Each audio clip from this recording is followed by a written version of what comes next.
Hello students, good morning. बेटा लोगों, ये जो टॉपिक है आपका, इस टॉपिक का नाम है मैट्रिक्स। अगर हम मैट्रिक्स की बात करें, आप कोई भी एग्ज़ाम दे लो जो ठीक ठाक लेवल का है, किसी भी एग्ज़ाम का नाम ले लो, हर एग्ज़ाम में टॉपिक काम आता है, इन एवरी एग्ज़ाम। तो हेडिंग डाला जाए सबसे पहले मैट्रिक्स।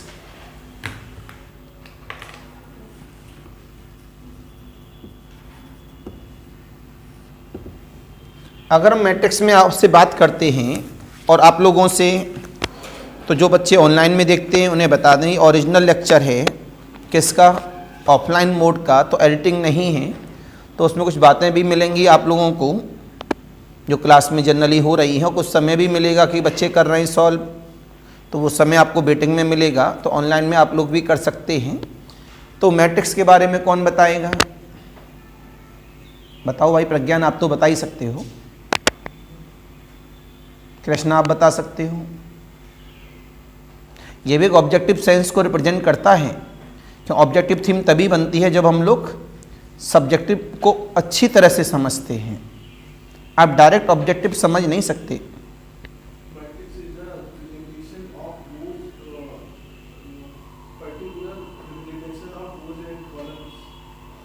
ठीक है, वैसे मैट्रिक्स के बारे में हम लोग ओरिजिनल डेफिनेशन दें तो साफ कहता है कि अ set of collection of elements, कि हमारे पास कोई सेट है, एलिमेंट्स के कलेक्शन ऑफ एलिमेंट्स का, उसको हम लोगों ने अरेंज किया है।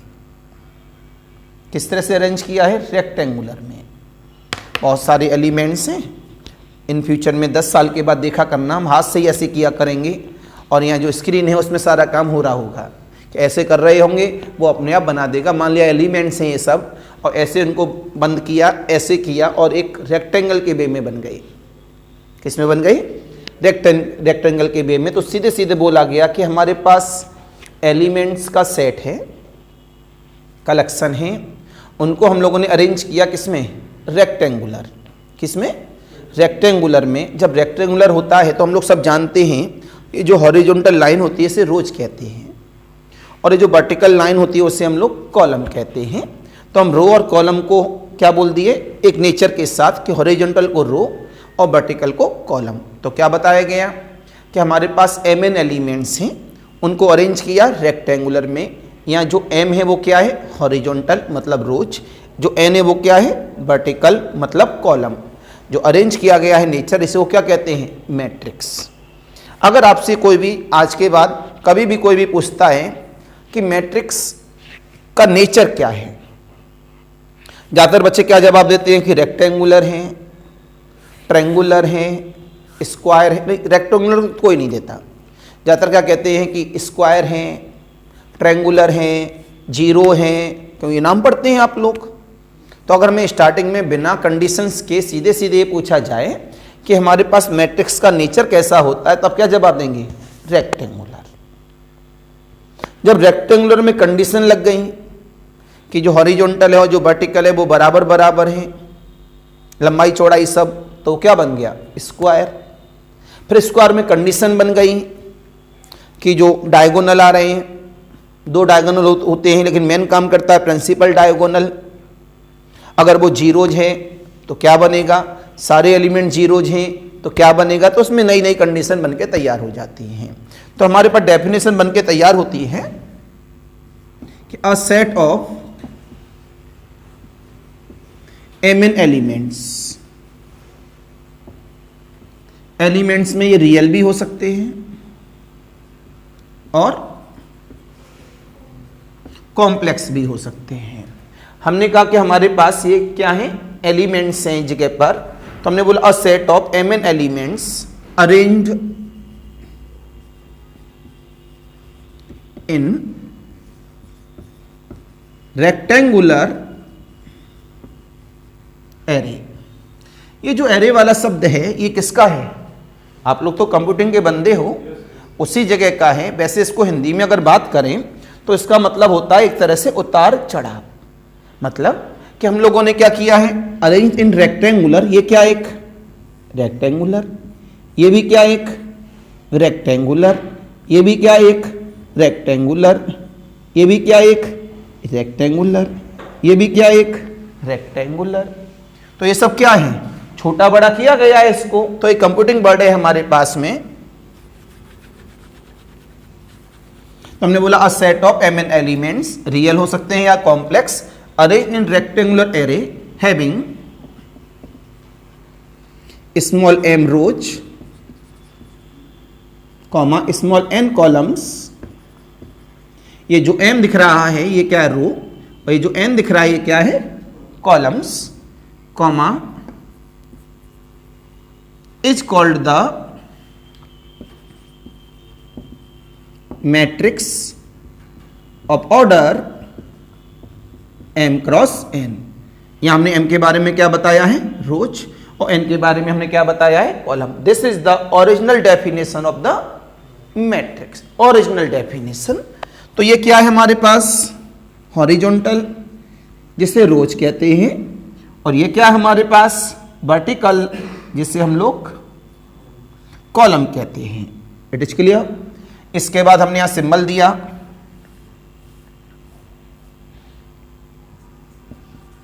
अ मैट्रिक्स कैपिटल ए बराबर, अब डिफाइन करने का तरीका है आगे, A I J M cross N is denoted by. अब इसे हम लोग डिनोट कर रहे हैं जगह से अपने आप में, तो इसका इंफॉर्मेशन मिल गया हमारे लिए। तो हमने क्या जवाब दिया, कोई मैट्रिक्स है जो हमने इस तरह से रिप्रेजेंट की है, किस तरह से डिफाइन करेंगे। तो हमने यहां से जवाब दिया एच, डिनोट तो कर दिया, डिफाइंड एज, ध्यान से देखना सारे बच्चे, यहां एम का मतलब क्या है, रोज, एन का मतलब क्या है, कॉलम। तो हमने जवाब दिया अ मैट्रिक्स कैपिटल ए बराबर दिस इज डिफाइंड एज, इस आई का मतलब क्या है, रो, जे का मतलब क्या है, कॉलम। तो इसका लिखा जाएगा A11, A12 and so on the A1n। ये element first row first column का है, ये element first row second column का है, यह element first row nth column का है, राइट। ये हमारे पास क्या है, A21, A22, A2n, ये element second row first column का है, सेकंड रो सेकंड कॉलम का है, सेकंड रो nth कॉलम का है, and so on the AM1, AM2 and so on the AMN। mth row first column, mth row second column, mth row nth column, right. बोला करो भाई, बोलोगे तो दिमाग में जाएगा, दिमाग से पार होगा तो हमेशा दिमाग में आएगा। तो हमने क्या किया, रिप्रेजेंटेशन ऑफ द मैट्रिक्स। तो ये जो मैट्रिक्स है, ऑर्डर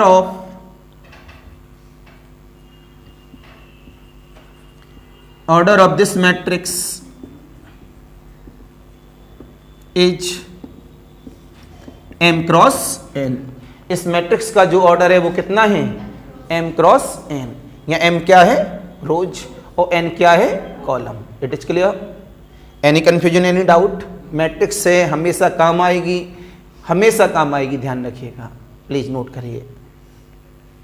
और मैं आपसे हमेशा कहता हूं बेटा, कोई भरोसा नहीं है कि जिंदगी आपको कहां लेके जाने वाली है। प्रेजेंट टाइम में जिस जगह पे भी हो वहां ईमानदारी अपनाओ। आगे जब जिंदगी जहां भी जाएगी वहां आपको सक्सेस मिलेगी। भैया लिख लो फेयर कॉपी में, लिख लिया, नई कॉपी बना दो बिल्कुल, पहले पढ़ा हो, कुछ भी लिखा हो यहीं पढ़ो, यहीं समझो। इसकी सीट दे देंगे, घर जाके अपना क्या लगा लो, सीट लगा लो, साथ साथ में कवर।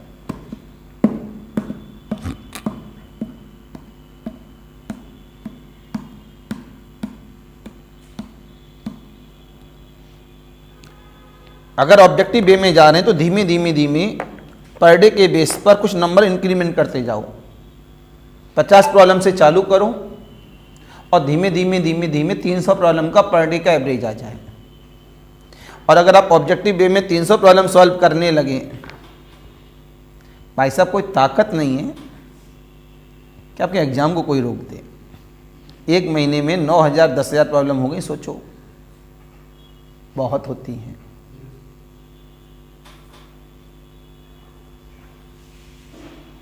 It is clear? तो what is the row, what is the column, what is the matrix, what is the order of matrix, सारी बात डिफाइन हो गई। तो मेन मीनिंग था इसमें ये वाला नाम, this is the rectangular.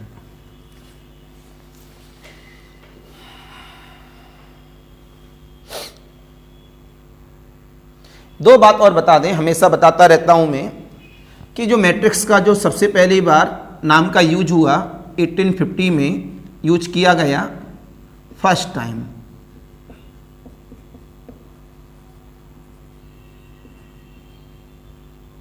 Theory develop की गई 1858 में।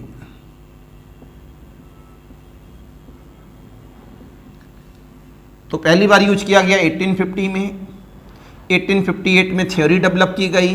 इन दोनों बातों का साथ साथ में ध्यान रखेंगे, ठीक है।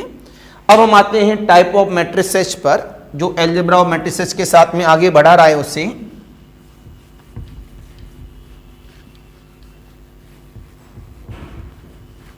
अब आता है हमारे पास टाइप ऑफ मैट्रिसेस।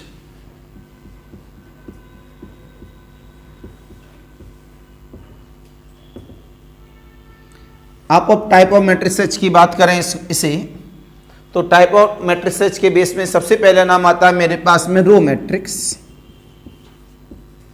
क्या नाम आता है? Row matrix. ये क्या बवाल है भाई, कन्फर्म में रो मैट्रिक्स की बात कर रहा है। अगर हम रो खींचते हैं तो इसे रो कहते हैं, इस तरह से खींचते इसे कॉलम कहते हैं।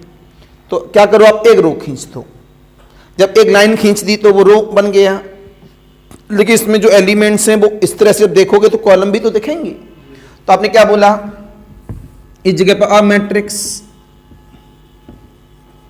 अगर हमारे पास कोई ऐसी मैट्रिक्स है जिसके पास केवल और केवल एक रो है, तो आपने बोला अ मैट्रिक्स कैपिटल ए बराबर, ये सिंबल होता है मैट्रिक्स का, आई का मतलब रो, जे का मतलब कॉलम, आई का मतलब रो और जे का मतलब कॉलम। तो रो एक है तो रो पहले लिखी जाती है और कॉलम बाद में। तो इसका मतलब है सिंगल रो और n कॉलम्स। तो a matrix having only one row is called the row matrix. तो इसे हम लोग क्या कहते हैं, रो मैट्रिक्स कहते हैं, राइट।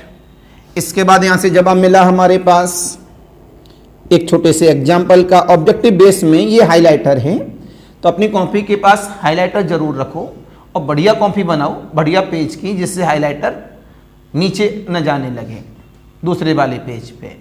तो इस पे क्या कर दो, हाईलाइट, राइट। एग्जाम्पल लिया गया कैपिटल ए बराबर 1 2 3 4। रो कितनी है इसमें, एक। कॉलम कितने हैं, 1 2 3 4। तो कॉलम कितने हो गई, 4। देखो, अगर दिमाग पूरा क्लास में नहीं है मयूरी, और क्लास में पूरा दिमाग नहीं है और कहीं चल रहा है, तो उसका जवाब सही नहीं आएगा। बात सही है कि नहीं? तो पूरा दिमाग कहाँ होना चाहिए, क्लास में होना चाहिए। तो इसका ऑर्डर कितना हुआ, 1 क्रॉस 4। तो रो कितनी है, 1 और कॉलम कितनी है, 4।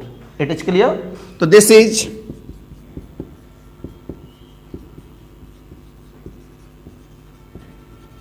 Row matrix.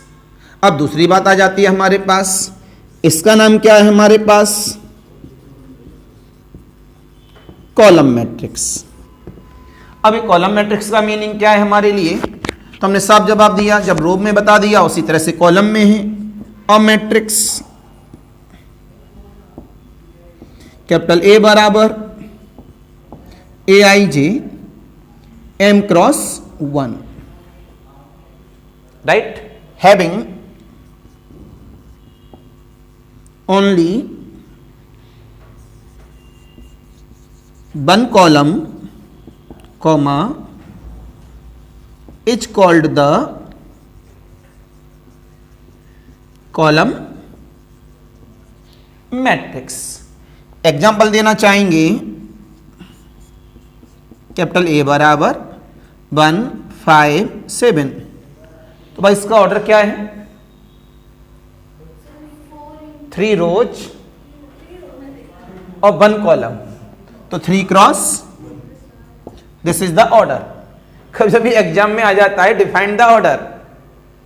मैंने क्या बोला, ये जो सिलेबस है आप हर एग्जाम में काम करता है। आप TGT, PGT, LT grade, GIC, BSc, MSc, IT JAM, MCA, BCA, BTech, NET JRF, हर एग्जाम में ये लेक्चर काम करता है, तो उसे सिस्टमेटिक से पढ़ा जाए हमेशा। तो जवाब मिला, इसका ऑर्डर क्या? 3 क्रॉस 1। कैसी मैट्रिक्स है? This is column matrix. सभी की बात समझ में आ गई होगी, व्हाट इज द रो और व्हाट इज द कॉलम। जल्दी से नोट कर लो।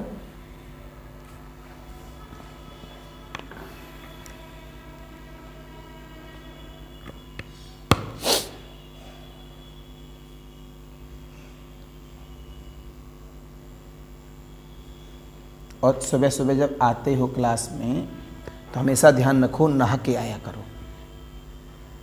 अगर मॉर्निंग क्लास ले रहे ऑनलाइन वाले भी, तो जल्दी से नहा धोकर आराम से क्लास में बैठा करो, मन अच्छा लगता है। आज नहा के आए हो?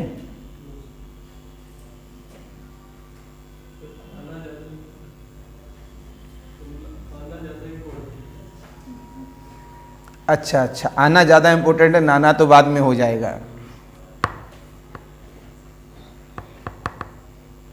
हम क्यों ना लेते हैं 5 बजे? हम तो 1 बजे सोते हैं, जबकि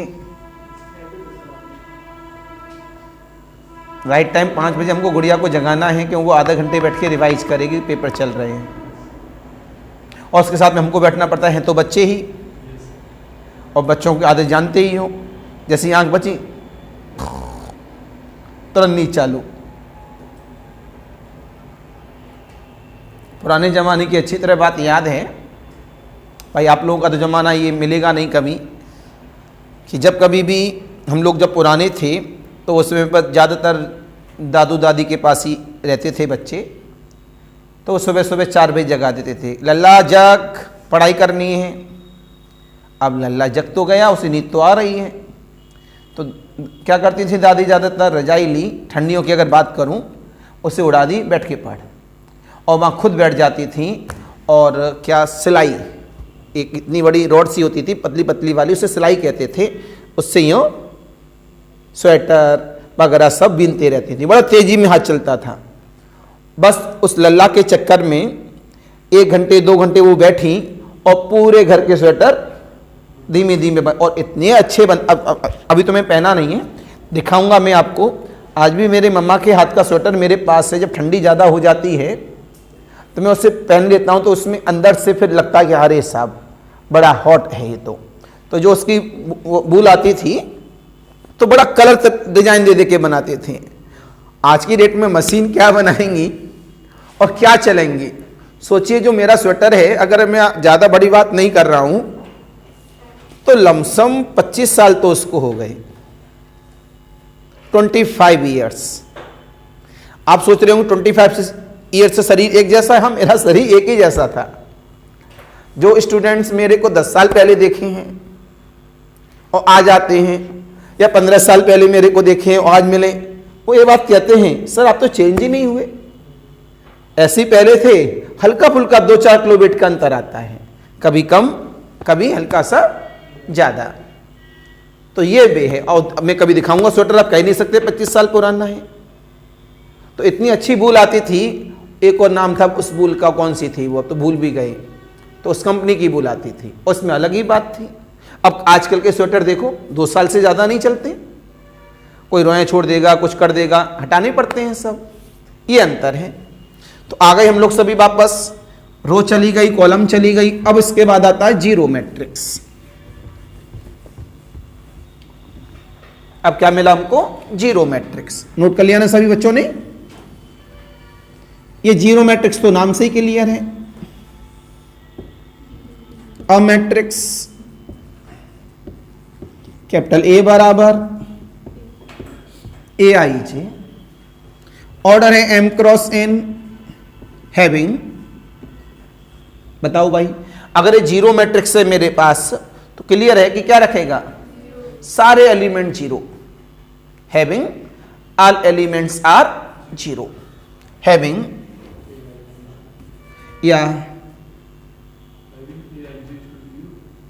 हैविंग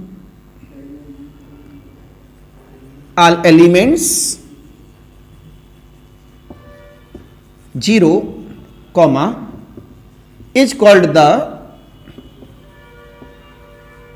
जीरो मैट्रिक्स। हमेशा लैंग्वेज वो लिखो जो आपके लिए आसान रहे।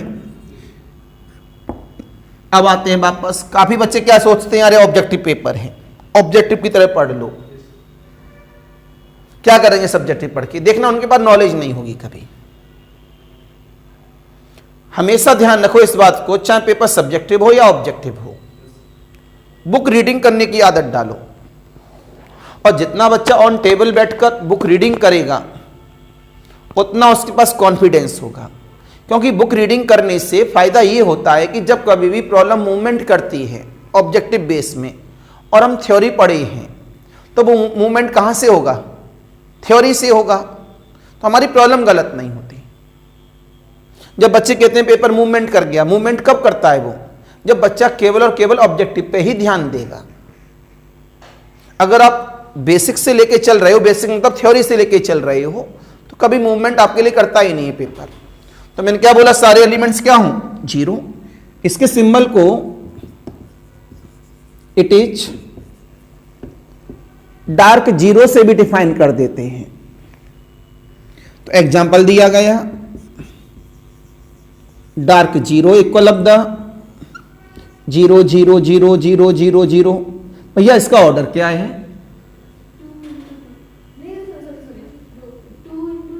Very good, 2 rows and 3 columns. ये 2 रोज हैं और 3 कॉलम्स हैं। इतनी बात बताने के बाद अब हम बात करेंगे आपसे स्क्वायर मैट्रिक्स की। यहां से चालू हो जाएगा सबसे इंपॉर्टेंट पॉइंट। तो बच्चों ने क्रॉस किया कि रो मैट्रिक्स को स्क्वायर से कोई लेना देना है नहीं, कॉलम मैट्रिक्स को स्क्वायर से कोई लेना देना है नहीं, ये भी ऑब्जेक्टिव सेंस है। जीरो मैट्रिक्स को स्क्वायर से कोई लेना देना है नहीं, ठीक। लेकिन आगे जितनी भी मैट्रिक्स आने वाली हैं इन तीनों के अलावा उन सबको स्क्वायर से लेना देना है। अगर पेपर कोई ढंग से बनाने वाला हो, इतना आसान पेपर बना दो बच्चे हिला भी ना पाए। ये सारे सेंस इसी के अंदर से निकल रहे हैं। तो ये बात सभी समझ में आ गई कि रो मैट्रिक्स को स्क्वायर मैट्रिक्स से कोई लेना देना है नहीं, कॉलम को कोई मतलब नहीं है, रो को कोई मतलब नहीं है। लेकिन स्क्वायर मैट्रिक्स, अब जैसे ही मैंने लगाई, इसके आगे जितनी भी डेफिनेशन लिखाऊंगा वो सारी मैट्रिक्स को स्क्वायर मैट्रिक्स का होना जरूरी है। स्क्वायर मैट्रिक्स का मतलब क्या होता है? Number of rose equal of the number of columns. A matrix capital A बराबर ए आई जे, देखो सिंबल चेंज हो गया, क्या लिखा है? N cross N. रो और कॉलम का नाम एक जैसा आ गया। अब इससे पहले क्या था? M cross N. अब ध्यान से देखो, ये जो लिख रहा हूं ये बड़ा हाईलाइटिंग सेंस रहता है, लैंग्वेज बड़ा आसान रहती है। In which number of rows is equal to number of columns comma is called the square matrix. इस तरह की मैट्रिक्स को हम लोग क्या कहते हैं? Square matrix. एग्जाम्पल तो बनता है, कैपिटल ए बराबर 1 2 3 4 5 6 0 1 1, देन ऑर्डर इज 3 क्रॉस, तो नंबर ऑफ रोज बराबर number of column. This is the square matrix. Note करिए फेयर कॉपी में।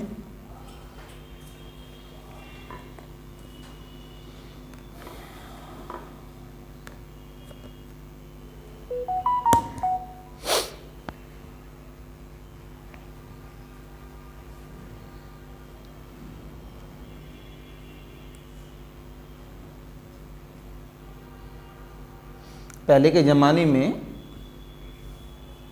बच्चे टीचर की इतनी बात मानते थे, अगर टीचर ने बोल दिया कि बेटा नहा के आना है, कुछ भी हो जाए, चाहे घर में बवाल हो जाए,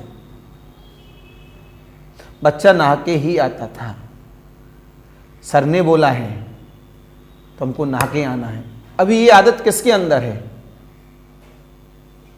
पब्लिक स्कूलों में छोटे बच्चों के अंदर ये आदत अभी उनके अंदर है कि मैम ने बोला है तो वही करना है, उन्होंने बोला है तो ये करके लेके जाना है।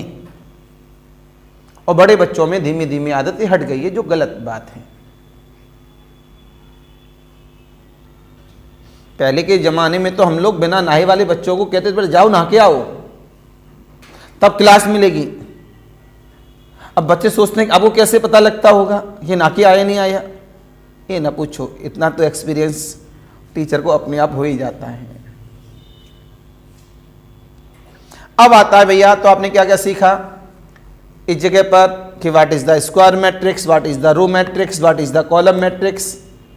इस मैट्रिक्स का फर्स्ट डे है तो धीमे चलाया है, कल से स्पीड भी तेज हो जाएगी। अब आता है सबसे इंपॉर्टेंट पॉइंट जिसमें हम काम करेंगे, डायगोनल एलिमेंट्स।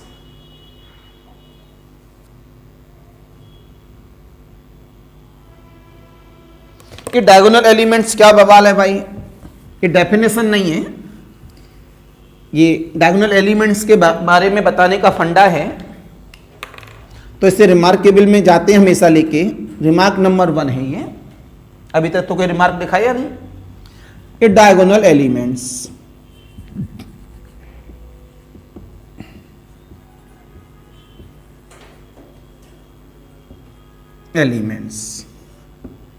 आपने बोला इस जगह पर डायगोनल की बात कर रहा है तो इसके लिए स्क्वायर का होना जरूरी है। तो सबसे पहले बोला गया ए बराबर A I J N cross N be a square matrix. ये मेरे पास स्क्वायर मैट्रिक्स है। अब the elements A11, A22, A33, ANN, मतलब पहली रो पहला कॉलम जिसका रो और कॉलम का नंबर एक जैसा हो। A11, A22, A33, A44, A55 and so on the ANN। ये जो एलिमेंट्स हैं are called the diagonal elements. इन एलिमेंट्स को हम लोग डायगोनल एलिमेंट्स कहते हैं, राइट। इसके बाद जब ये एलिमेंट्स हमारे डायगोनल एलिमेंट्स हो गए तो यहां से हमने जवाब दिया आपको। इनका कलेक्शन, आपने बोला collection of all diagonal elements is called the principal diagonal। तो इस आपने भाई हमेशा से 2 डायगोनल पढ़े, लेफ्ट एंड राइट। तो यहां पर एक ही डायगोनल हमारे लिए काम करेगा तो उसका नाम क्या है? Principal diagonal, OR। और दूसरा नाम मेन डायगोनल। और बताऊं? और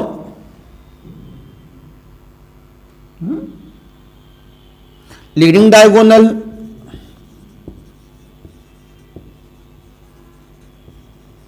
तो इस तरह के नाम को या तो हम प्रिंसिपल डायगोनल कह सकते हैं, या मेन डायगोनल कह सकते हैं, या लीडिंग डायगोनल कह सकते हैं। इनमें से कोई भी नाम यहां से कहा जा सकता है। इसको इसे बनाते हैं सामने बोर्ड पर। A11, A12, A13, A1N, A21, A22, A23, A2N, A31, A32, A33, A3N, and so on the AN1, AN2, AN3, ANN। तो इसमें डायगोनल एलिमेंट्स कौन कौन से? A11, A22, A33, तो इनका कलेक्शन।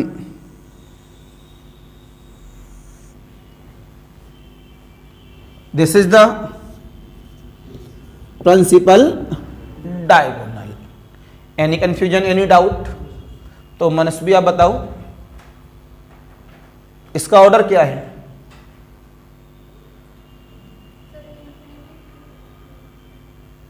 आप बताओ भैया। n क्रॉस n, n रोज है और n कॉलम है। ऑर्डर का मतलब क्या होता है? नंबर ऑफ रोज।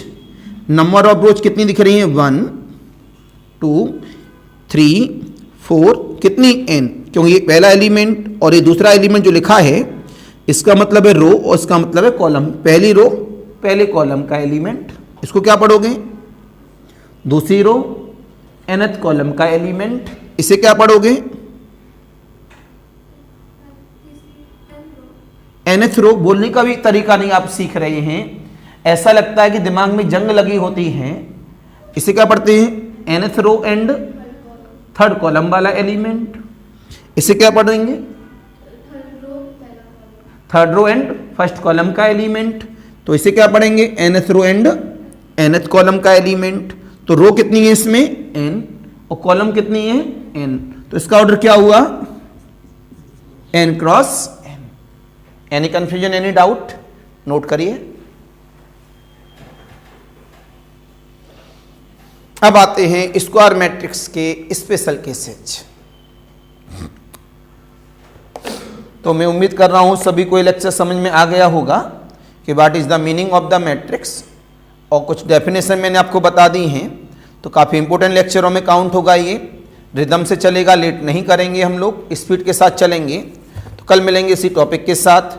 बाकी भैया ऑनलाइन ऑफलाइन वाले बच्चे रेगुलर रहेंगे तो आपको मज़ा आएगा, लेकिन प्लीज़ मेरे चैनल को सब्सक्राइब कर दीजिएगा। बाकी फ्रेंड सर्कल को लिंक भेजना चाहें तो आप लिंक भी भेज सकते हैं।